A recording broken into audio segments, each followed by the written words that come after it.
প্রধানমন্ত্রী মাতৃবন্দনা যোজনায় কেন্দ্র বা রাজ্য সরকারের অধীনস্থ সরকারি আধা সরকারি দপ্তরে কর্মরত কর্মচারীরা ব্যতীত ১৯ বা তদূর্ধ্ব বয়সী গর্ভবতী মহিলারা তাদের প্রথম সন্তানের জন্য ২ কিস্তিতে মোট ৫,০০০ টাকা এবং দ্বিতীয় সন্তানের জন্য ১ কিস্তিতে মোট ৬,০০০ টাকা আর্থিক সহায়তা পান।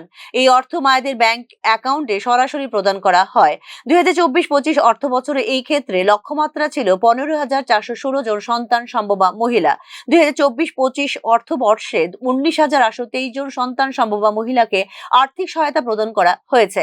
এছাড়াও গত ২০১৭ সাল থেকে ২০২৩ সাল পর্যন্ত বিভিন্ন টেকনিক্যাল কারণে যে সমস্ত সুবিধাভোগীরা আর্থিক সহায়তা পাননি তাদের মধ্য থেকে ২৭,৪৭০ জনকে ২০২৪-২৫ অর্থবর্ষে আর্থিক সহায়তা প্রদান করা হয়েছে। এই যোজনায় ২০২৪-২৫ অর্থবর্ষে মোট ১৬,৩১,৯৪,২৩০ টাকা ব্যয় হয়েছে।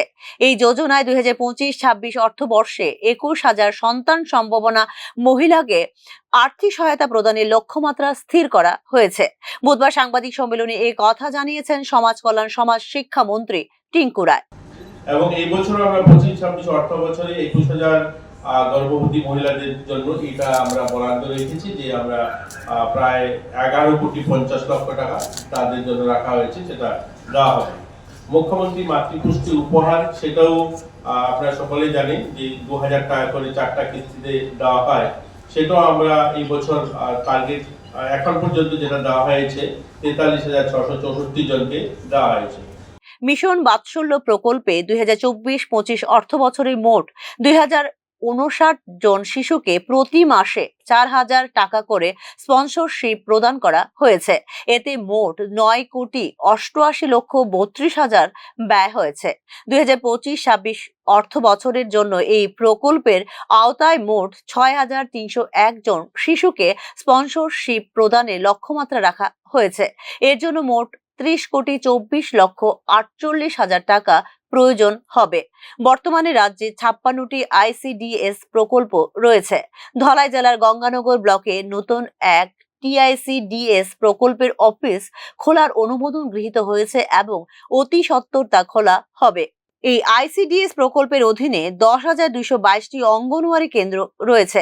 এই অঙ্গনওয়াড়ি কেন্দ্রে ২,৭৯,৩৪০ জন শিশু এবং ২৮,২৯২ জন মা নথিভুক্ত রয়েছেন। আগামী দিনে শহর আগরতলায় ১০০টি অঙ্গনওয়াড়ি কেন্দ্রকে ইংরেজি মাধ্যমে উন্নীত করার পরিকল্পনা রয়েছে বলে দিন জানিয়েছেন মন্ত্রী টিঙ্কু রায়। আমাদের একটা পরিকল্পনা রয়েছে আগরতলা শহর সহ আমাদের মিউনিসিপ্যালিটি এরিয়াগুলোতে এরকম ১০০টা অঙ্গনওয়াড়ি কেন্দ্রকে আমরা আপগ্রেড করব, যেখানে ইংলিশ মিডিয়াম, বাংলা এবং ইংলিশ হবে। এর জন্য আমাদের পরিকল্পনা রয়েছে, আগামীতে আমরা সেটাও করব। আমাদের প্রধানমন্ত্রী জনজাতি ও আদিবাসী ন্যায় মহা অভিযান প্রকল্পের অংশ হিসেবে জনজাতি বসতি এলাকায় ৭৭টি নতুন অঙ্গনওয়াড়ি কেন্দ্র চালু করা হয়েছে। এই প্রকল্পের অংশ হিসেবে জনজাতি বসতি এলাকার ৮৮টি অঙ্গনওয়াড়ি কেন্দ্রের পাকা ভবন নির্মাণের জন্য ১০,৫৬,০০,০০০ টাকা মঞ্জুরি দিয়েছে। এই ৮৮টি অঙ্গনওয়াড়ি কেন্দ্রের পাকা ভবন নির্মাণের কাজ ত্রিপুরা সরকারের গ্রামোন্নয়ন দপ্তরের মাধ্যমে বাস্তবায়িত হচ্ছে। এর মধ্যে ২০টি অঙ্গনওয়াড়ি কেন্দ্রের পাকা ভবন নির্মাণের কাজ শেষ হয়েছে বলে দিন জানিয়েছেন সমাজ কল্যাণ ও সমাজ শিক্ষা মন্ত্রী টিঙ্কু রায়। এছাড়াও এই প্রকল্পের অংশ হিসেবে জনজাতি বসতি এলাকায় আরো ৫৩টি নতুন অঙ্গনওয়াড়ি কেন্দ্র চালু করা হবে বলে জানিয়েছেন মন্ত্রী Tinku Roy. Bureau report, news নাও।